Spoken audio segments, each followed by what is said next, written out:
नमस्कार, मैं Bharat Suthar learning with BKS पर आपका स्वागत है। तो आज के लिए हमारा जो टॉपिक है वो है राजस्थान के राज्यपाल गवर्नर के बारे में हम देखेंगे। सबसे पहले राजस्थान की जो राज्य व्यवस्था है वह संविधान के भाग 6 के अंतर्गत आती है। भाग 6 संविधान का भाग 6 ये कहता है कि राज्य की एक राज्यपालिका होगी। राज्य की सरकार या राज्य की राज्यपालिका के बारे में है वह भाग 6 में बात की गई है। अनुच्छेद की यदि बात करें तो 153 से लगाकर है 237 अनुच्छेद है वह इनसे संबंधित है। बात करते हैं राज्यपाल से पहले है राजस्थान की जो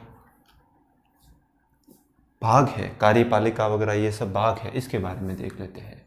सबसे पहले सरकार के मोटे तौर पर है वह 3 भाग होते हैं। कार्यपालिका एक होती है व्यवस्थापालिका व्यवस्थापिका और एक होती है न्याय विभाग। कार्यपालिका के अंतर्गत है वह राज्यपाल आते हैं, सीएम आते हैं, इसके अलावा मंत्री परिषद आते हैं। व्यवस्थापालिका में है वह विधानसभा आता है और विधान परिषद आता है। विधान परिषद वगैरह हो तो ये आता है। न्यायपालिका के अंतर्गत हाई कोर्ट आता है, डिस्ट्रिक्ट कोर्ट आता है और अन्य अधीनस्थ न्यायालय वगैरह आते हैं। तो ये मुख्य रूप से कार्यपालिका, व्यवस्थापालिका और न्यायपालिका के बारे में बात आती है। बात करते हैं कार्यपालिका 153 अनुच्छेद से लगाकर 167 तक है जो कार्यपालिका के बारे में बात करता है। 168 से है वह लगभग 213 तक है वह आता है व्यवस्थापालिका यानी कि जो विधानसभा है, विधान परिषद के बारे में। फिर 214 से लगाकर 237 तक है वह न्यायपालिका आती है यानी हाई कोर्ट और उससे संबंधित जो न्यायालय वगैरह है, अधीनस्थ न्यायालय है, जिला कोर्ट है, ये सब आते हैं। अब एक एक भागों के बारे में हम बात करेंगे। तो सबसे पहले हम बात करते हैं सरकार का जो अंश है।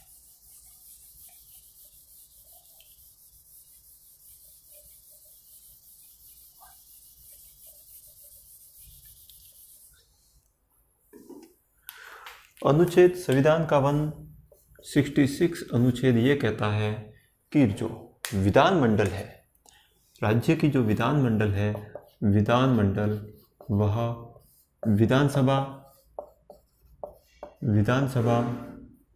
विधान परिषद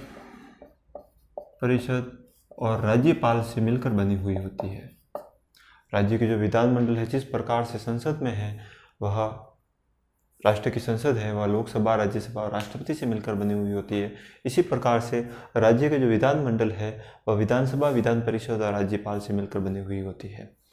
लगभग सभी राज्यों में है विधानसभा होती है, लेकिन विधान परिषद है वो अनिवार्य नहीं है। भारत के वर्तमान में 6 राज्यों में वर्तमान में विधान परिषद है। राजस्थान में वर्तमान में है विधान परिषद नहीं है।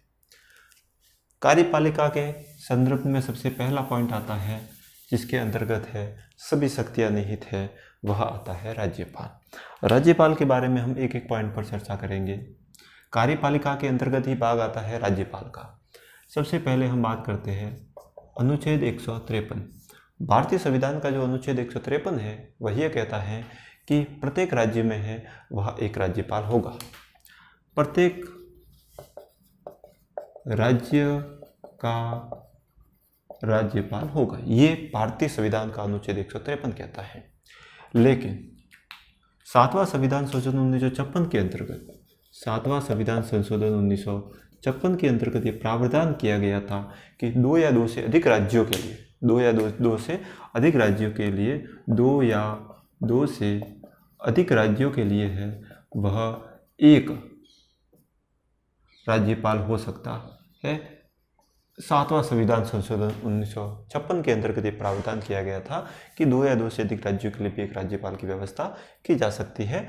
यह बात करता है अनुच्छेद 153। भारतीय संविधान का अनुच्छेद 153 कहता है कि भारत में प्रत्येक राज्य का एक राज्यपाल होगा। इसके बाद में आता है अनुच्छेद 154। अनुच्छेद 154 क्या कहता है? अनुच्छेद 54 ये कहता है कि जो कार्यपालिका होती है, इस कार्यपालिका की समस्त शक्तियां है वो राज्यपाल के अंतर्गत अंतर्निहित है, जिसका उपयोग वह मंत्रिपरिषद और सीएम मुख्यमंत्री के माध्यम से करता है। 154 ये कहता है कि समस्त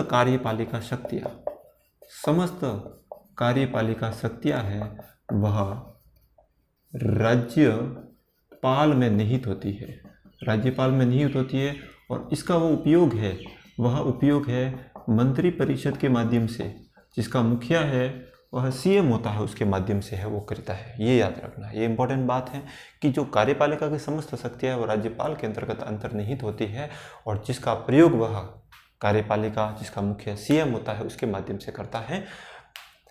वैसे देखा जाए तो राज्य का जो वास्तविक प्रधान है वो राज्यपाल होता है, लेकिन ऐसा देखा जाए तो राज्यपाल है वो राज्य का नाम मात्र का प्रधान होता है, क्योंकि राज्यपाल की जितनी भी शक्तियों का प्रयोग है अब मंत्रिपरिषद और विशेष रूप से सीएम यानी मुख्यमंत्री करता है। इसके बाद में है, हम बात करते हैं अनुच्छेद 155 के बारे में। अनुच्छेद 55 ये कहता है कि राज्यपाल की जो नियुक्ति है वो कौन करेगा। अनुच्छेद 155 कहता है राज्यपाल की नियुक्ति के संबंध में है, राज्यपाल की नियुक्ति के संबंध में जो बात करता है वह करता है 155। अब राज्यपाल की जो नियुक्ति है वह की जाती है राष्ट्रपति के द्वारा, लेकिन इसमें भी आपको एक बात याद रखनी है कि भारत का राष्ट्रपति उसी व्यक्ति को राज्यपाल है वो किसी राज्य का राज्यपाल नियुक्त करेगा जिसकी सिफारिश है वह केंद्र सरकार करेगी।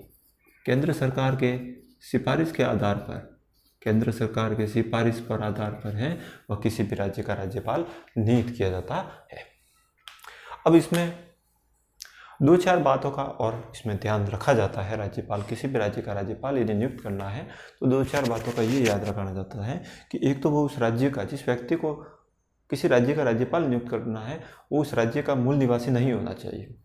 इनका मुख्य उद्देश्य है उस राज्य की जो दलगल व्यवस्था है उससे उनको दूर रहना, दल बदल जो व्यवस्था है उनसे उनको दूर रखना, और सामान्यतः जो राजनीतिक रूप से अनुभवी व्यक्ति होते हैं उनको राज्यपाल है वो नियुक्त किया जाता है।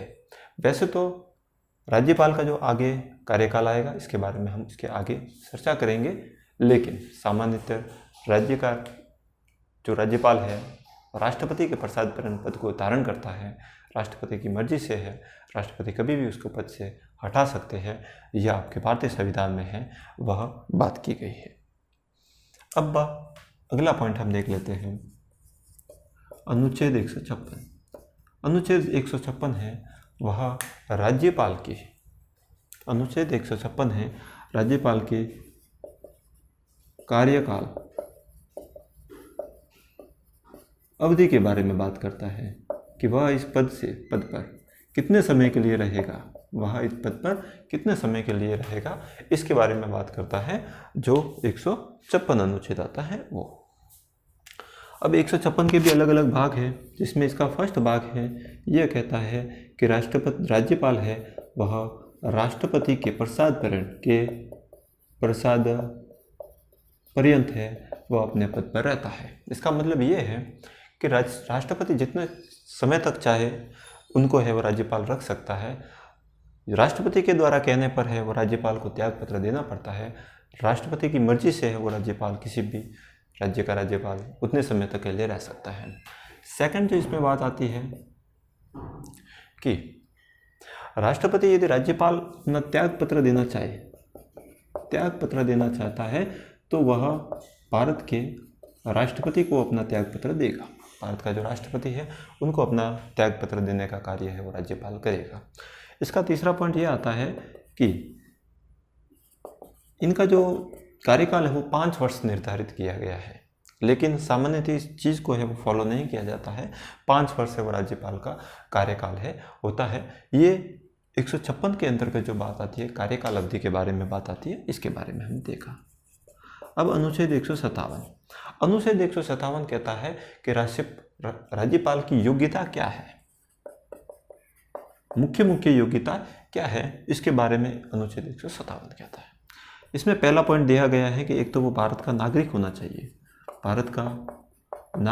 चाहिए, मतदाता सूची में उसका नाम दर्ज होना चाहिए।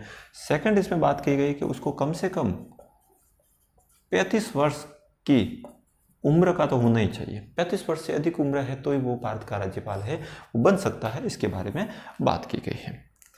अब बात आते हैं हम अनुच्छेद 158 के अंतर्गत। अनुच्छेद 158 के अंतर्गत योग्यता के संबंध में अन्य शर्तों के बारे में बात की गई है। ये भी एक तरह से देखा जाए तो योग्यता से संबंधित ही बात करता है, लेकिन अन्य शर्तों से संबंधित बात करता है कि क्या क्या शर्त होगी योग्यता में, इसके अलावा क्या क्या शर्त होगी। पहला इसमें यह शर्त रखी गई कि यदि वो कोई से क्षेत्र का एमएलए वगैरह है या एमपी वगैरह है तो उसको राज्यपाल बनने से पहले अपने पद से त्याग पत्र देना पड़ेगा, और यदि त्याग पत्र नहीं देता है तो उसका पद है, राज्यपाल बनने के बाद में उसका पद है वह रिक्त माना जाएगा। उनका जो पद है वह रिक्त माना जाएगा। 158(1) है वो इस बारे में हमको बात करता है। इसके बाद में हम देख लेते हैं 158 वाला पॉइंट। 158 नंबर वाला पॉइंट है वो योग्यता के बारे में ये पॉइंट कहता है। 158 है, सेकंड वाला पॉइंट है, वह ये बात करता है कि वह लाभ के पद पर नहीं होगा, किसी भी प्रकार के लाभ के पद पर नहीं हो, किसी भी प्रकार के लाभ के पद पर वो नहीं हो। थर्ड नंबर जो बात करता है वह इसके वेतन, भत्तों व अन्य शर्तों के बारे में बात करता है। एक इसमें बात ये भी इम्पोर्टेंट आपको याद रखना है कि राज्यपाल के जो कार्यकाल के दौरान है वह किसी भी स्थिति में उनका वेतन है वगैरह कम नहीं किया जा सकता है। लेकिन कोई भी स्थिति आ जाए, किसी भी प्रकार की आपदा आ जाए, फिर भी राज्यपाल का वेतन वगैरह कम नहीं किया जा सकता है। चौथा पॉइंट है, इसमें ये बात की गई है कि इसका जो वेतन है वह 3,50,000 होगा, 3,50,000 होगा। इसके अलावा उनको निःशुल्क है वह रहने के लिए है, निःशुल्क परिवहन वगैरह है, और अन्य प्रकार की भी सुविधा है वह राज्यपाल को दी जाती है। यह अनुच्छेद 158 है वो राज्यपाल की योग्यता के संबंध में अन्य शर्तों के बारे में बात करता है। आगे हम देख लेते हैं अनुच्छेद 159। अनुच्छेद 159 है वह राज्यपाल की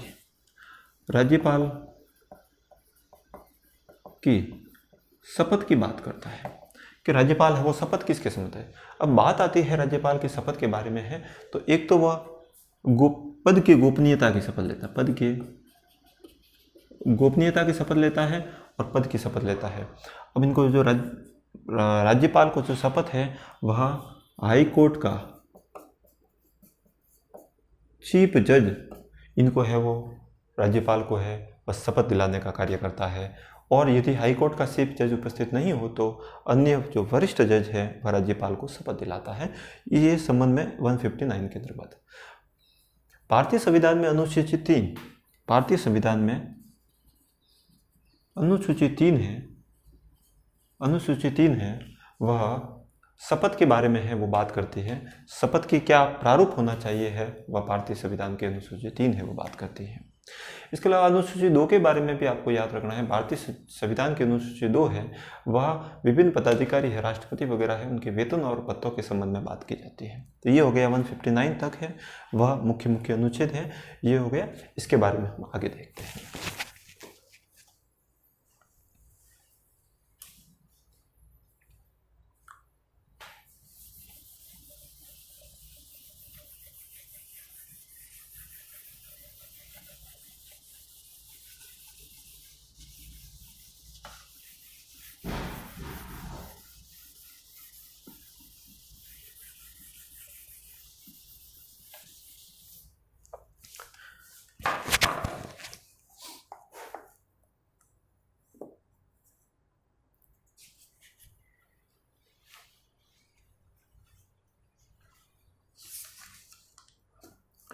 इसके बाद में है वह एक महत्वपूर्ण अनुच्छेद आता है जिनका नाम है अनुच्छेद 161। अनुच्छेद 161 है वह राज्यपाल की समाधान करने की जो शक्तियां हैं उनके बारे में बात करता है। जिस प्रकार से भारतीय संविधान में राष्ट्रपति को समाधान करने की शक्तियां प्राप्त है उसी प्रकार से राज्य व्यवस्था में है, राज्य की राज्य व्यवस्था में है, वह राज्यपाल को भी है वो समाधान करने की शक्तियाँ प्राप्त है। समाधान करने की शक्तियाँ है वो प्राप्त है। राष्ट्रपति के समाधान करने की शक्तियाँ और राज्यपाल के समाधान करने की शक्तियों में एक मुख्य अंतर ये है कि राज्यपाल है वह किसी व्यक्ति को जिसको मृत्युदंड दे चुके हैं उसके संबंध में है वो किसी भी प्रकार से समाधान नहीं कर सकता है।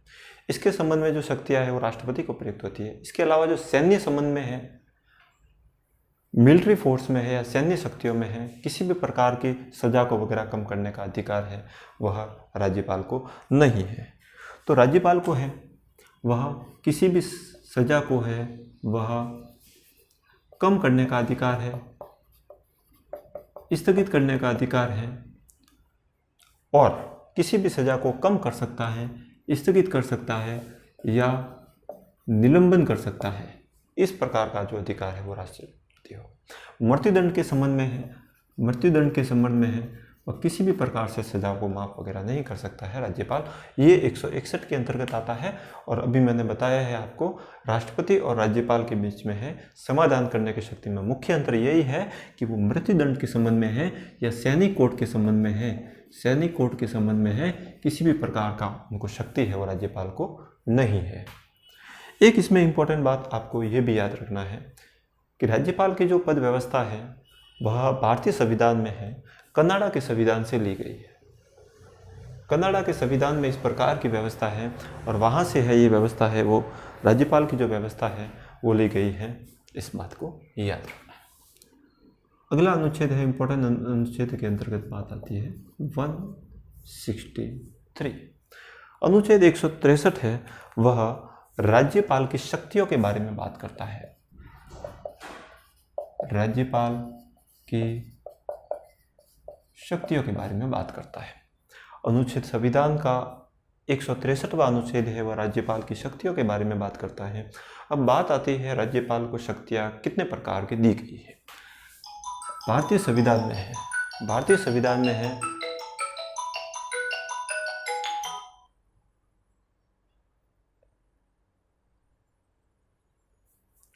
भारतीय संविधान में है वह राज्यपाल को शक्तियाँ हैं। एक तो है वह शक्तियाँ दी गई है इसका उपयोग है वह उनके मंत्री परिषद वगैरह उनकी सहायता से करेगा,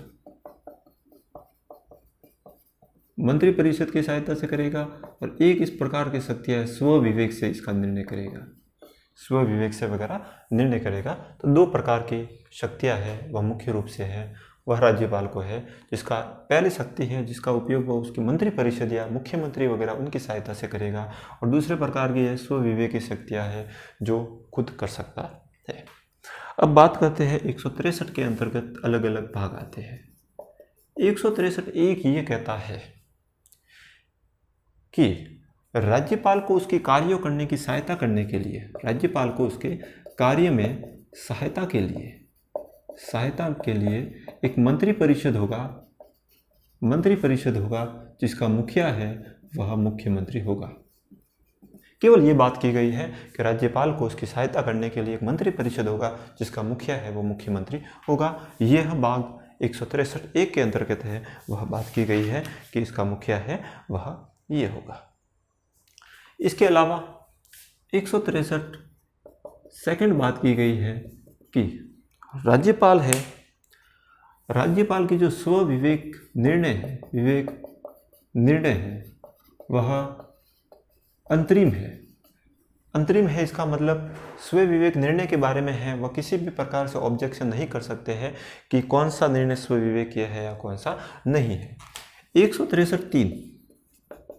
163 ये बात करता है, 163 भारतीय संविधान का 163 ये बात करता है कि जिसका ऐसी शक्तियाँ जिसका उपयोग है वह स्व विवेक से करेगा, राज्यपाल है वह स्व विवेक से करेगा। इसके स्व विवेक के बारे में है, इसको हाईकोर्ट में वगैरह है वह कहीं पर भी हाईकोर्ट में या सुप्रीम कोर्ट में है वगैरह प्रश्नगत नहीं किया जा सकता। प्रश्नगत नहीं किया जा सकता है, यानी इसके संबंध में है किसी भी प्रकार का केस वगैरह नहीं किया जा सकता है। कौन सा निर्णय है वह राज्यपाल ने स्वविवेक से लिया है और उसके बारे में है मंत्रिपरिषद से वगैरह निर्णय परामर्श लिया है या नहीं लिया है, इसके बारे में उसको हाईकोर्ट में या सुप्रीम कोर्ट में है वह प्रश्नगत नहीं किया जा सकता है। वह भारतीय संविधान का अनुच्छेद 163(3) कहता है। तो ये मुख्य मुख्य बातें हैं। जो महत्वपूर्ण अनुच्छेद आता है, राज्यपाल की शक्तियों के बारे में बात आती है, इसके बारे में बात आती है। अब एक मुख्य अनुच्छेद एक और आता है, इसके बाद में हम देखेंगे कि राज्यपाल की जो शक्तियां हैं वो मोटे मोटे तौर पर कितनी हैं और उनके बारे में एक एक पॉइंट को हम चर्चा करेंगे। एक महत्वपूर्ण अनुच्छेद है वह 164 आता है, उसके बारे में भी हम देख लेते हैं। 164(a) के अंतर्गत, भारतीय संविधान के 164(a) के अंतर्गत है वह सीएम की नियुक्ति, मुख्यमंत्री की नियुक्ति की जाएगी, ना कि मनोनीत किया जाएगा। सीएम की नियुक्ति है वह राज्यपाल के द्वारा की जाएगी और राज्यपाल उसी व्यक्ति को है वह मुख्यमंत्री नियुक्त करेगा जो पार्टी या जो दल बहुमत में है। जो पार्टी या दल है वह बहुमत में है, उस बहुमत दल के नेता को वह मुख्यमंत्री है वो नियुक्त कर सकता है। यदि उसके पास में बहुमत नहीं है तो 6 महीने के भीतर है उनको उतना बहुमत है वो सिद्ध करना पड़ेगा। ये इसमें बात की गई है। तो पहला पॉइंट ये आता है कि सीएम की नियुक्ति है वो राज्यपाल करेगा और उसी व्यक्ति को नियुक्त करेगा जो सबसे बड़ा दल है और सबसे बड़े दल का एक बहुमत का नेता है, उनको है वो नियुक्त कर सकता है। इसके बारे में बात आती है। अब सेकंड बात जो 164 सेकंड भाग कहता है वह ये कहता है, 164वां सेकंड भाग हमको ये कहता है इसमें, इसके अंतर्गत कि भारतीय संविधान में यदि